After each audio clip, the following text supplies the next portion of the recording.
Alright, so recording with my iPhone at the moment while watching this. This game is a title known as WARFRAME. Great game. I believe it's coming to consoles as well. Available on Steam for free. And it's free to play. You download it. And it's a lot of fun. You level up.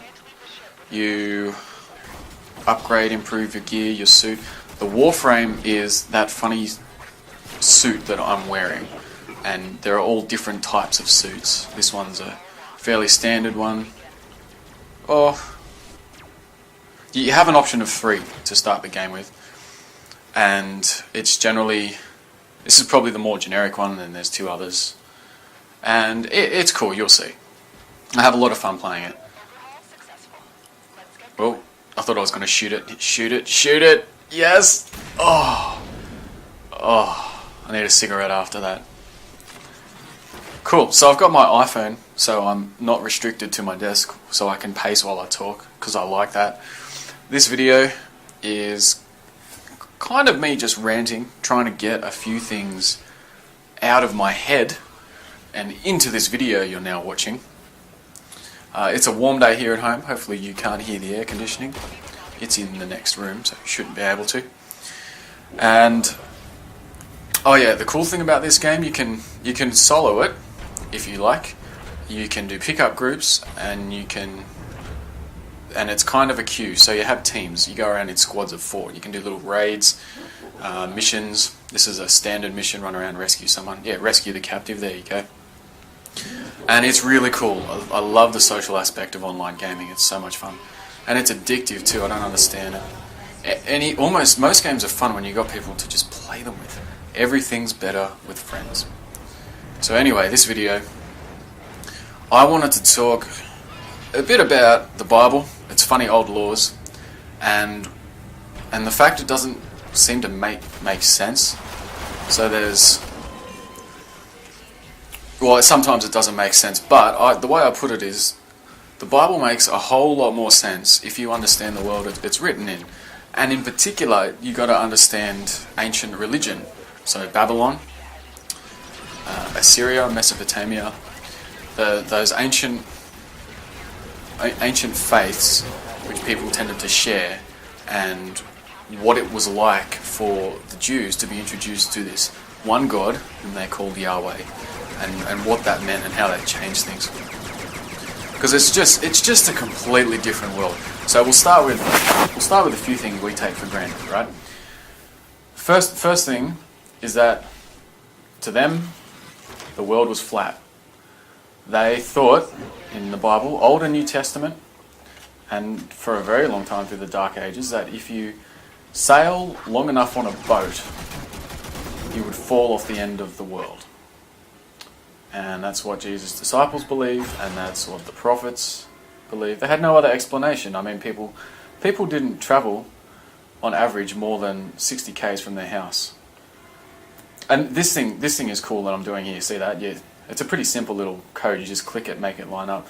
But what happens is, the enemies in the game, most of this game is in like ships or installations underground, like spaceships, that is, or some kind of building, and they can be locked down. So the enemies, if you don't, there's these big rooms here, and if you look carefully, eventually you'll see one of them run over to a console, and they'll lock it, and that can lock you out from your party buddies and leave you isolated and vulnerable, or them isolated.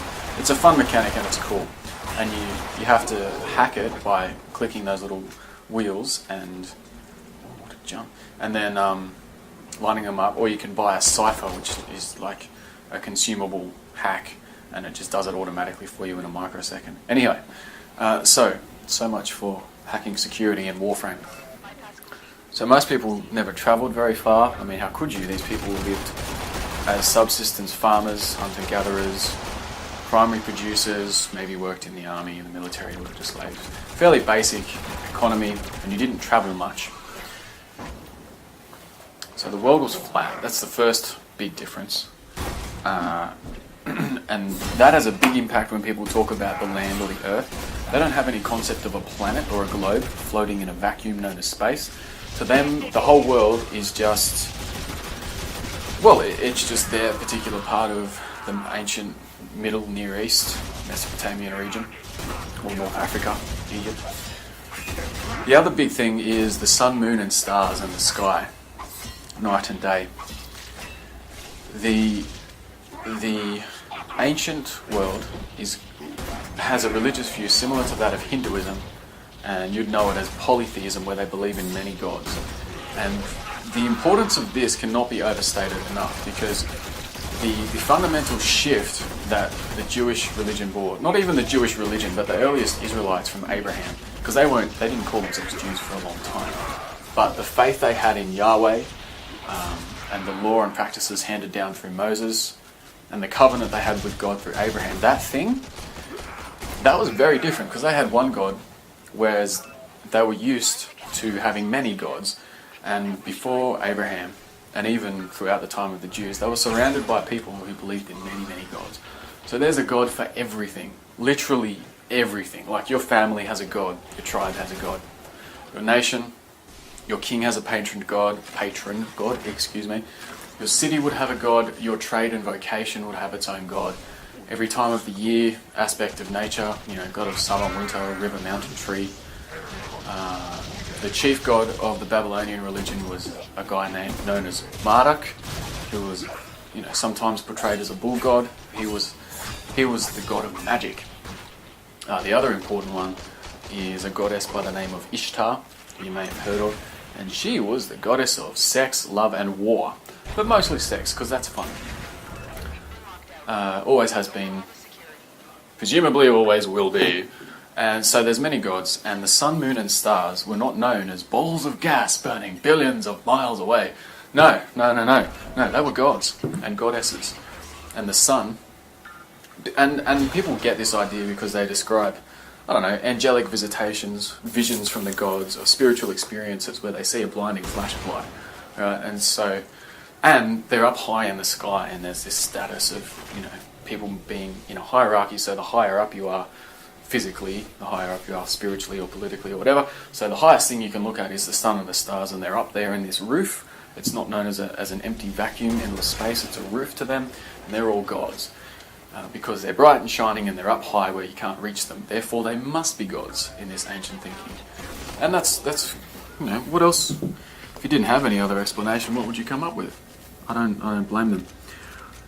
This understanding of polytheism and of the sun, moon and stars being spiritual entities, this is the basis of what we today call astrology. If you are going through a time in your life where there's a certain star in the sky or constellation, or it's a particular time of day, that's not star constellations, and that's not the time of day where the sun's in a certain position or the cycle of the moon. That's a god doing something. That's a god or a goddess being present, or a group of gods being present. So to them, if you can read the stars, you understand the spiritual influences in your world based on the gods that are currently watching you. So when you get that, that's right. So then Abraham comes along, or God comes along and reveals himself to Abraham. And scholars and historians discuss whether there was just one Abraham, or whether he existed at all as just one person, but maybe he's just an ancestor, or a series of ancestors, or even just a series of people who represented this belief in one God. It could have been one person, could have been several. So either way, the point is, this guy Abraham was unique. Oh, there's the captive found her. Got her out of the prison. He was unique because he renounced other gods and the other religions and acknowledged only one God, Yahweh, the one true God, as they say. And you can knee slide in this. Did you see that? You can knee slide in this game, and it is sick. It is so sick. Yeah, so you do that to run around, and it makes you move a bit quicker and save stamina. But you can shoot while you slide, and you can zoom and shoot while you slide. It's fun. It's so cool. In fact, I found it's made me better with mouse accuracy. This StarCraft is better for working at a computer than anything else. But mouse accuracy has gone up a bit since playing this game. All from the knee sliding. Right, so Abraham acknowledged the first God. First one to acknowledge one God, excuse me. And that changed things slowly. So what we today call monotheism, which the Christians, the Jews, and the Muslims all profess, that was the beginnings of monotheism, of belief in one God. But that wasn't quite it. Like the earliest Israelites would often still believe in other gods, but they would only acknowledge and worship Yahweh. Right, so that's I think there's a few names for it, but the one I refer to it as is called henotheism.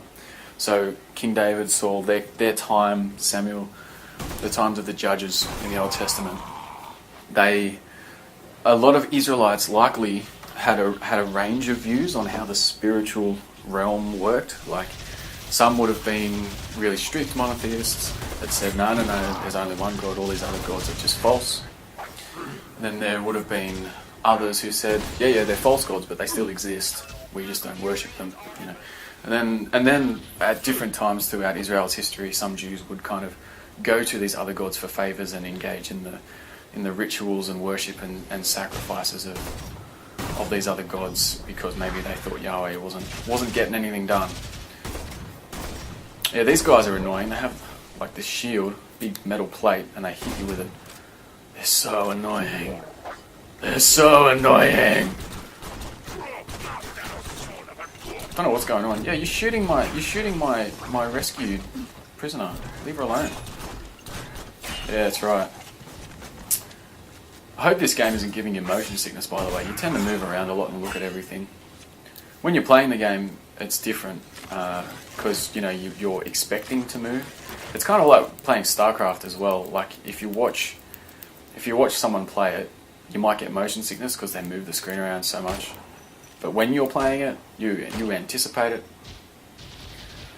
Anyway, so this monotheism was a gradual development, in my view, and I think that's the scholarly view from what I've gathered. So they're the biggest differences, right? There's all these other religions around Israel, and the story of the Bible is partly a story of people coming to an awareness or a relationship or a faith in one God and leaving behind the typical practices of having many gods. And some of those typical practices involve sacrifices. And you would sacrifice for anything. Like you would sacrifice to the God.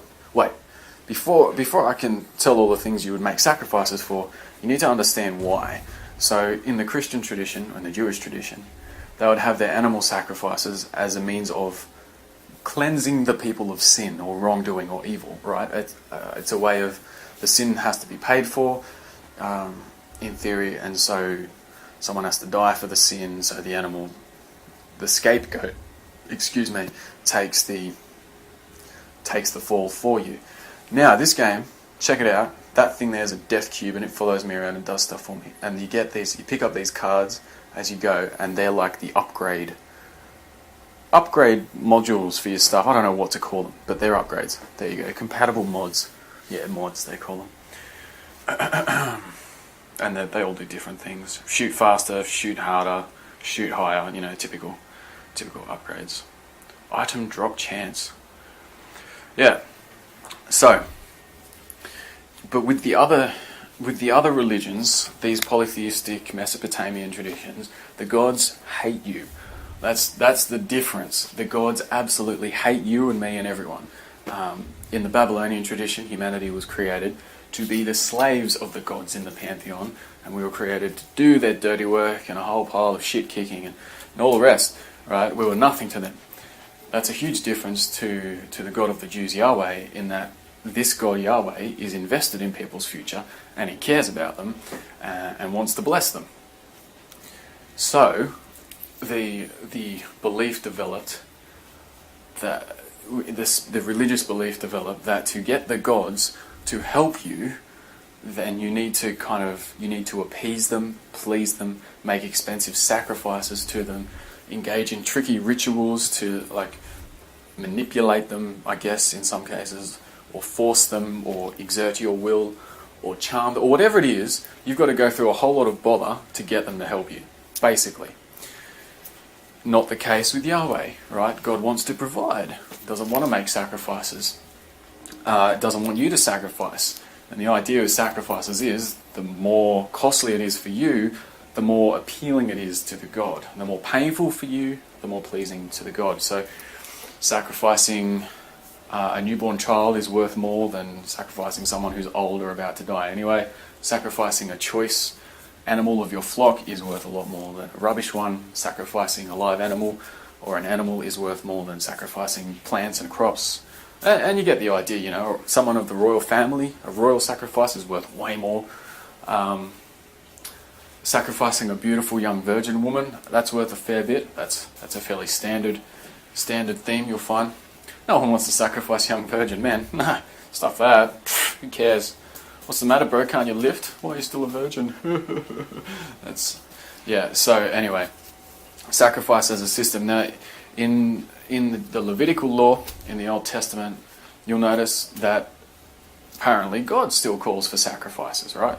So how is he any different if he still wants people to sacrifice? Well, the difference is in the change. Sometimes some things are progressive. So like, I don't think God wants to make sacrifices. I don't think God wants Christians to make sacrifices at all. I think Jesus is the ultimate sacrifice, and he wants to provide. He doesn't want you, But anyway, that's a whole other topic. But the difference is, in the Israelite system, the sacrifices are almost entirely about the forgiveness of sin. They are not about anything else, right? And this is the difference. In the other faiths, the other religions, you would make sacrifices for literally anything. Anything you wanted or needed, right, or any problem you wanted solved, you would make a sacrifice and have some ritual for it to call out to your God, right? So if you're going to war, that's a sacrifice, right? You're having a baby, that's a sacrifice to make sure the mother and the child live, having a wedding, you can put on a sacrifice to bless the wedding.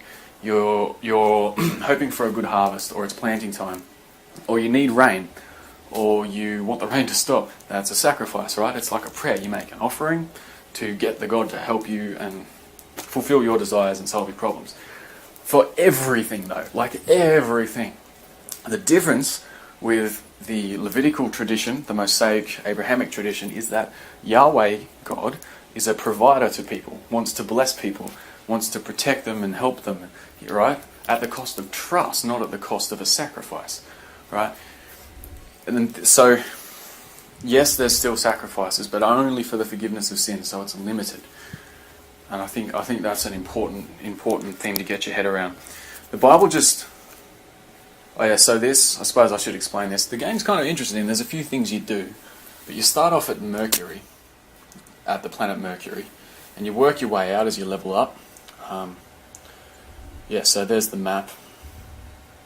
I zoomed in and zoomed out. Excuse me. This game's still in beta too. Like you can buy fun things. You spend money on the game.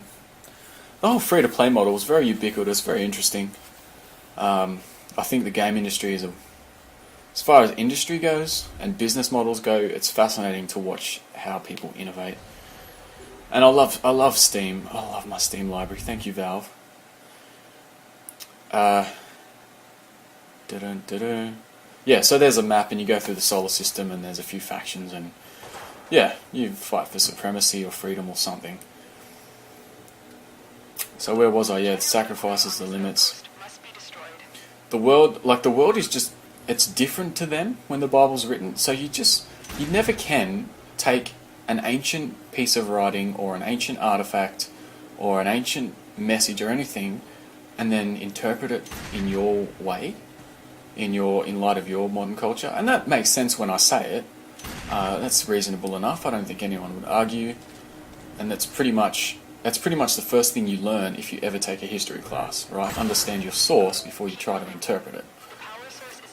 Very reasonable. But the thing is, for people of faith, their holy books are seen as authoritative, right? They're like credible sources of teaching and whatnot.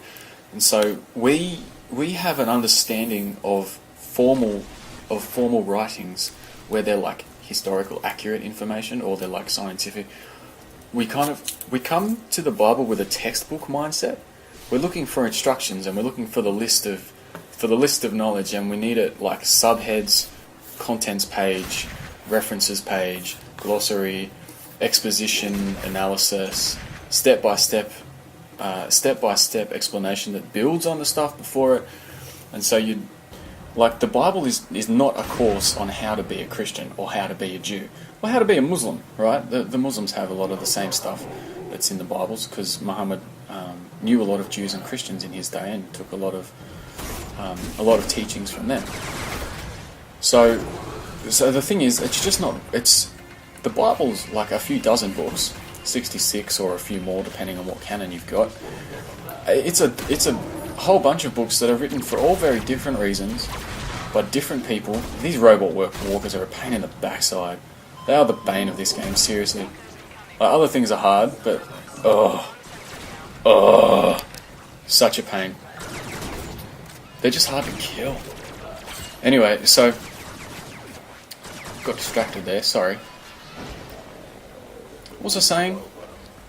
Man, I'm just not good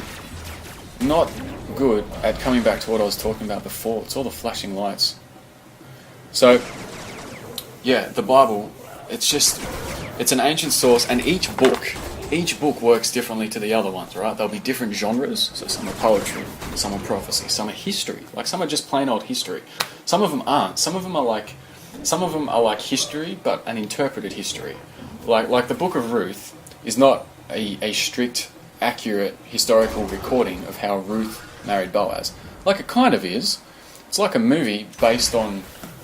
It's like when they make a movie based on some event in history, and like... It's not exactly how it happened in real life, but the gist is, there was a war and this battle happened here and this guy went here. It's like that. Ruth actually did marry Boaz, and she was a foreigner, and all of that. So, and critics of the Bible, as well as believers of the Bible, are as bad at this as each other, right? We come to it and we just don't know anything about it. We know nothing. Like everything I have said about their religion, a lot of people don't know that. Like, we forget the world was flat to them. The Bible's not a textbook. These people didn't know about, like, diseases and bacteria, right? Water just made you sick because water made you sick all the time. You weren't... And people died because you died, and it was your time, And gravity, how are you going to explain gravity to Moses? Gravity, the apple falls down. You fall... It's a attractive force between two objects, two masses, and the greater the mass, the greater the gravitational pull. F equals ma, acceleration due to Earth's gravitational force is 9.81 meters per second. How the hell are you going to explain all of that? You don't. They don't know. They don't get it. But we do, and we take our world and our understanding of it to this ancient book. And critic or Christian, you get it wrong. I'm taking some damage. I've lost my shield, that's what it is. So I'm trying to solo this bit. I don't think I have buddies, do I? No, this is a solo mission. Yeah, and so that's just people having access to information which they don't have the education to understand, and that's unfortunate. And I think it's unfortunate that we have a history in the church of telling Christians to read their Bible, but we don't tell them how, right? So everything I just shared is common knowledge amongst academics, historians. I'm not an academic. I read a lot, but like I'm not a PhD, guys. But it's just not known, and it screws with us when we read the Bible. So classic example is all the laws in the Old Testament. I love this. I know there have been lots of studies and papers written on this. But the laws, the funny ones, like the ones that say you can't cook a goat in its own milk, or you can't make a garment made out of cotton and wool, and anyone who does is to be put to death. All right. So hang on, let me have some of my hot chocolate.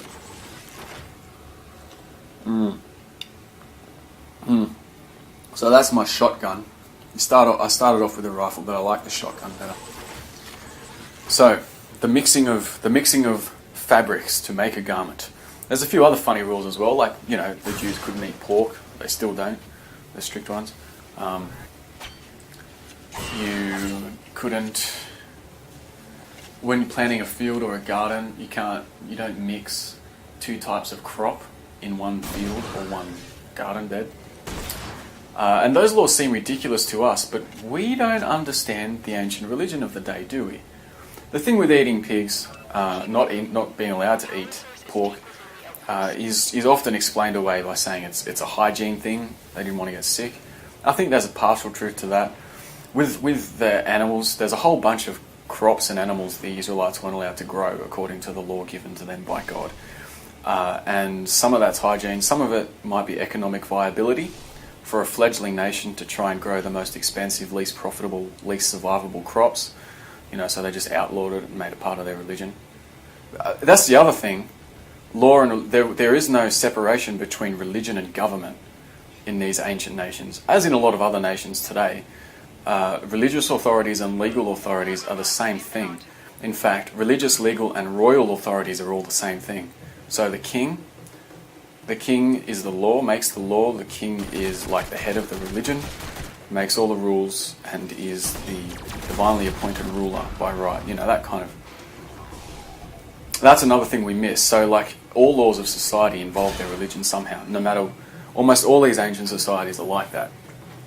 The Roman legal system developed a lot. Hammurabi, an Assyrian king, developed a lot of law for its own sake, out of practical matters. But like, there was no separation between your religion or your spirituality and the rest of your life. And that's something we Westerners don't really understand unless we've studied a lot or spent time in Eastern cultures. There's just no separation between the spiritual and the physical, or the religious and the legal. The separation doesn't exist, right? So these laws, let me get to the point. The biggest reason for a lot of these laws is always religious, like the hygiene for the pork, the viability for the crops. You know, those are legitimate points, but the real thing is that is the Jews want to keep their religion pure, right? That was a big thing with Moses. You know, the commandment that worship only the Lord your God, and the Lord your God is one, as opposed to many gods. That's huge, that commandment. That's massive to their worldview. They want to keep it pure, and they understand they need to make restrictions about how exposed they are to other cultures, right? So, here's the thing. When you go to buy meat, you don't buy it from a butcher or a supermarket like we do. You buy it from a temple, because all meat, unless you own the animals yourself, all your meat gets butchered at a temple or at the local, or it gets slaughtered, or you go to a priest to do it. You know, not always, but that's really common, right? So to go get pork, at the time that law was made, they probably had to go to a foreign temple of a foreign religion, worship in a foreign ritual, make sacrifices to foreign gods to get the meat, right? So that's why the Bible says don't eat pork. I'm speaking very generally, like it's different for every nation and for every aspect of religion, because people in different regions would interpret or express or articulate or practice their faith slightly differently. The funny thing with like mixing crops or mixing garments and that kind of whatnot, that there is what you call a fertility ritual. The same with getting tattoos, right? Getting tattoos is a mark of being some kind of temple worshipper or a slave or a prostitute in a religion. They had prostitutes as priests and priestesses, right? So like you go worship your god by having sex at the local temple, which sounds great to some people if you're into prostitutes. The mixing thing is a fertility ritual. So like you would do all these things to get the gods to bless you, right? So what you would do is you would mix things together of different species or types to bless the fertility of your crop. So you'd have like cotton and flax growing in a field, and then you'd make a few garments of cotton and flax as part of a ritual to bless the abundance of your crop or your business or whatever, right? God and Moses did not have a problem with garments made of cotton or of flax or of both. The problem is how they would have gotten them. And to do so, the Jews would have... He's not saying don't wear it, he's saying don't take part in don't take part in these foreign religions, basically. So a lot of the law, a lot of the people's responses to things involve religions, right? So whenever the Jews, after they'd established their land, whenever someone tried to invade them, that was offensive to them. Not militarily or geographically offensively, it was spiritually offensive, because they viewed their land as given by God, and it was their gift. You know, they were God's chosen people, they thought, and for you to impinge upon the borders God had set out for them in the laws of Moses, that was you blaspheming against God. They hated it, right? So all this stuff, that was like you blaspheming against God, and that was like your gods insulting the one true God. They were hugely offended, right? I cannot overstate that enough. Do I have buddies now? Yeah, I've got one. What's his name? Invert. We did a few missions. Jeez, I've leveled up a bit now. I recorded this video just a couple of days ago. I recorded this game just a few days ago. You've got to get through the first few levels so you're a bit more survivable. Once you've got enough shields and hit points to just kind of solo a few things, it gets cool. It is cool to start off with. So yeah, that's what I wanted to get off my chest. Things are so different. They believed the world was flat, the sky was a roof, the sun, moon and stars were gods. You made sacrifices to twist the god's arm, and the more it hurt you, the more it pleased them, because the gods hate you in these ancient religions. And the Bible, and the whole story of Judaism and Christianity, and Abraham to Moses to the 12 tribes of Israel, all of that is a process of people coming to an understanding of one single God whom they can trust, who loves them and wants to provide for them, doesn't want to use them. That's basically it. So thanks for watching. I have been Acoustic Pants, and I will see you next time.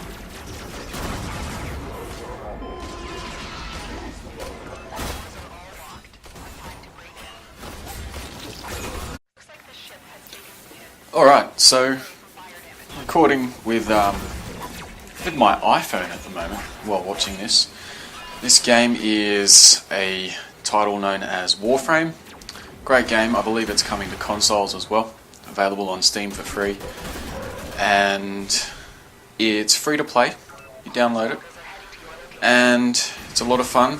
You level up. You upgrade, improve your gear, your suit.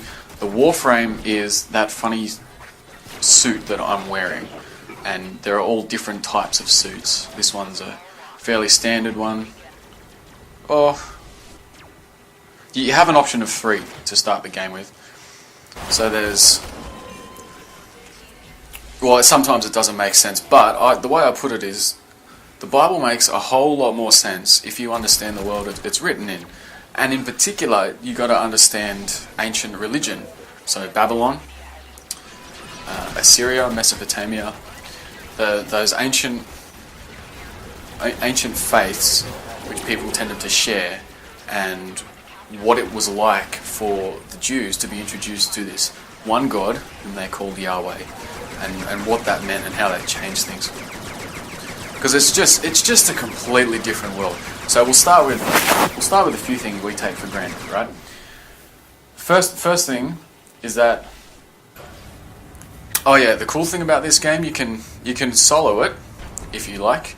You can do pickup groups, and it's kind of a queue. So you have teams. You go around in squads of 4. You can do little raids, missions. This is a standard mission: run around, rescue someone. Yeah, rescue the captive. There you go. And it's really cool. I love the social aspect of online gaming. It's so much fun, and it's addictive too. I don't understand it. Most games are fun when you got people to just play them with. Everything's better with friends. So anyway, this video, I wanted to talk a bit about the Bible, its funny old laws, and the fact it doesn't seem to make sense. To them, the world was flat.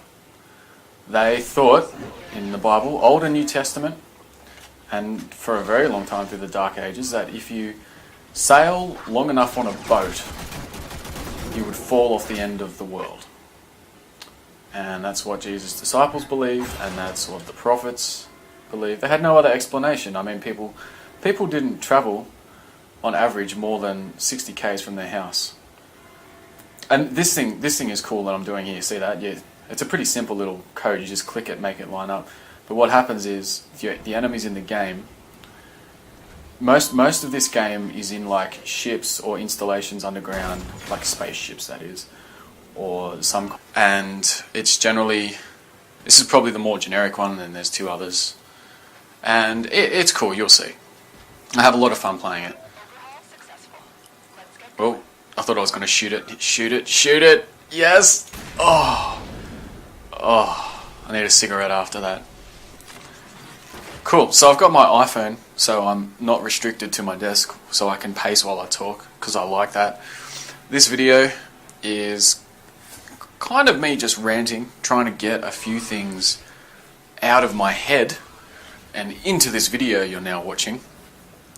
It's a warm day here at home. Hopefully you can't hear the air conditioning. It's in the next room, so you shouldn't be able to. And